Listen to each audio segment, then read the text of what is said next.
አክሱማዊነት ኢትዮጵያውያንን ወደፊት የሚያራምድ አስተሳሰብ ይመስለኛል።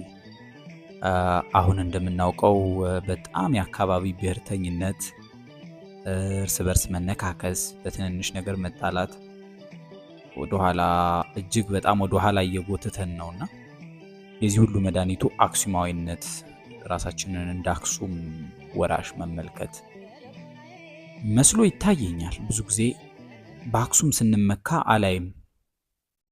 በአድዋ በጣም እንመካለን፣ የአቅማችንን በመጠኑ አፄ ቴዎድሮስ ያስደምሙናል።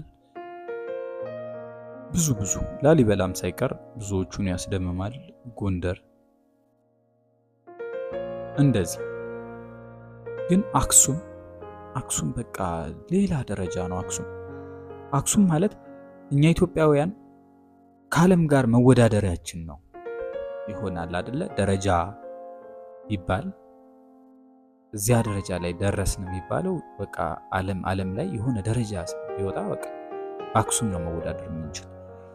ይሄ ሁሌ የሚጠቀስ አንድ ደስ የሚለኝ ነገር አለ። በ3ኛው ክፍለ ዘመን ይመስለኛል ክርስቶስ ከተወለደ በኋላ አንድ የፐርሺያ ሰው ዓለም ላይ ያሉ 4 ትልልቅ ስልጣኔዎችን ሲዘረዝር አክሱምን እዚያ ውስጥ አካቶታል። በጊዜው ቻይና የራሱ ሀገር፣ ፐርሺያ የሆኗ ኢራን ማለት ነው፣ ሮማ፣ ከዛ በቃ 4ኛው አክሱም ነበረ። እንግዲህ አስቡት። ያ ማለት አሁን ዓለም ላይ 4 ሀያላን ሀገራት ካሉ ያው አንዷ አሜሪካ ናት፣ ከዚያ ቻይና ናት። አሁን 3ኛ እና 4ኛ እናንተ ጨምሯቸው። ልክ እንደዚህ አይነት ካሉ ዓለም ላይ አሁን እንደዚያ ነበረች ኢትዮጵያ ማለት ነው በአክሱም ዘመን።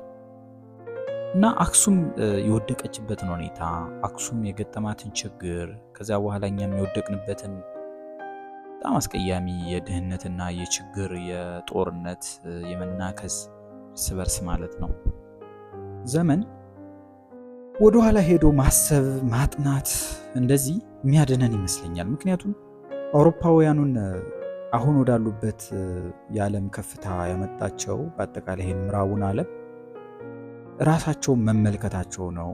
በዚህ በተሐድሶ ዘመን የመጡት አሳቢዎቻቸው በተለይ ኪነ ጥበብ ሰዎች እነ ሊዮናርዶ ዳቪንች፣ እነ ሚካኤል አንጀሎ፣ እነ ኢትዮጵያን የጻፈው ሰውዬ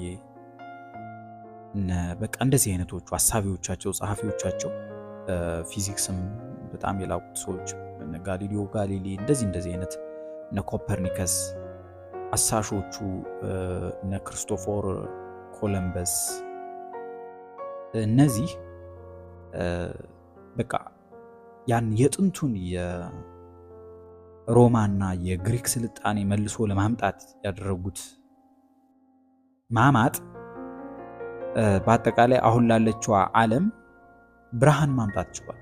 ከዚያ በኋላ ነው የአብርሆት ዘመን ኢንላይትመንት በተለይ በፈረንሳይ የመጣ ያው ዲሞክራሲ ዓለም ላይ ማበብ የቻለና እኛም ኢትዮጵያውያንም አክሱምን በዚያ ደረጃ ማሰብ እንዳለብን አስባለሁ። ሁላችን አክሱም ለመሄድ መጓጓት አለብን።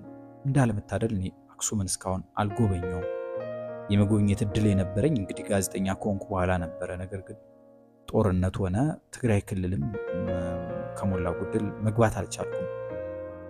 ምናልባት አከራካሪ የሚባሉት ወልቃይትና ራያ 2 ቦታዎች ነው እንደ ትግራይ ክልል ከታዩ እዚያ ነው የተገኘው። ከዛ ውጭ ትግራይ አልሄድኩምና በቃ አክሱም ላይ መሄድ ፈልጋለሁ። በጣም ማየት ፈልጋለሁ። የአክሱምን ነገር አናወራለትም። ዘፈናችን ውስጥ አክሱም የለም። በጣም እኮ ነው የሚያሳዝን። የምር የጎንደር ዘፈን አለ፣ ላሊበላ አለ። በአማርኛ ነው እያልኳቸው ያለው፣ በትግርኛ ሊኖር ይችላል። በዚሁ አክሱምን የትግራይና የተጋሮች ብቻ አድርጎ ማሰብ ጤነኝነት አይደለም። ይሄ እነሱም ብዙ እንደዚህ አይነት አድርገው ለማስረዳት የሚሄዱበት ርቀት ያን ያህል የሚያስኬድ አይደለም። ብዙ ስነ ጽሁፎችም አይደግፉትም። ይሄንን አሉበት እንዳንድ ህዝብ አሁንም ቦታውን የያዙ ሰዎች ናቸው። እንዳንድ ሴማዊ ማህበረሰብ ቦታው ላይ በቃ የነበሩ ያሉ እንደዚህ ናቸው ብለን ማለፍ እንችላለን። ነገር ግን የአክሱም ስልጣኔ የትግራይ ስልጣኔ ነው ብሎ በቃ ግሽሽ አድርጎ መተው በጣም በጣም ከባድ ስህተት ይሆናል። ምክንያቱም አፍሪካ ይሄ የአፍሪካው ቀንድ ኢትዮጵያ የሚባለው ነገር ከአክሱም ውጭ መታሰብ አይችልም እና ያንን ነገር በደንብ ማሰብ ያስፈልጋል እና የነሱ ብቻ አድርጎ የሆነ አካባቢ አድርጎ ማሰብ ጥሩ አይመስለኝም እና በሙዚቃችን ውስጥ መካተት አለበት። አክሱማዊነት በጣም በጣም መንጸባረቅ አለበት። ዩኒቨርሲቲዎች በከፍተኛ ደረጃ ሊያጠኑት ይገባል የአክሱምን ነገር። አሁንም በጣም በላቀ ሁኔታ እንዴት ነው የአክሱምን ስልጣኔ በርብረን መርምረን ወደኋላ ተመልሰን ራሳችንን በትልቁ በስኬት ማግኘት የምንችል ብሎ መጠየቅ በጣም በጣም አስፈላጊና ወሳኝ ነገር መስሎ ይታየኛል። እንደሱ ነው የማስብ። አክሱም ተመልሰን ልክ አውሮፓ ራሱን እንደመረመረውና ትልቅ እንደሆነው ራሳችንን ወደዛ ከፍታ የምንመልስበት ነው ብዬ አስባለሁ። ያ ሲባል ብዙ የአስተሳሰቦች፣ እይታዎች፣ ርዕዮተ ዓለሞች እንደገና ልንፈትሽ እንችላለን ማለት ነው። ወደ አክሱማዊነት ከተመለስ አክሱማዊነት ላይ ከተመለስን ይሄ የሰፈሩ የጎጡ አስተሳሰብ በጣም ይለቀናል፣ ቀስ እያለ ይለቀናል።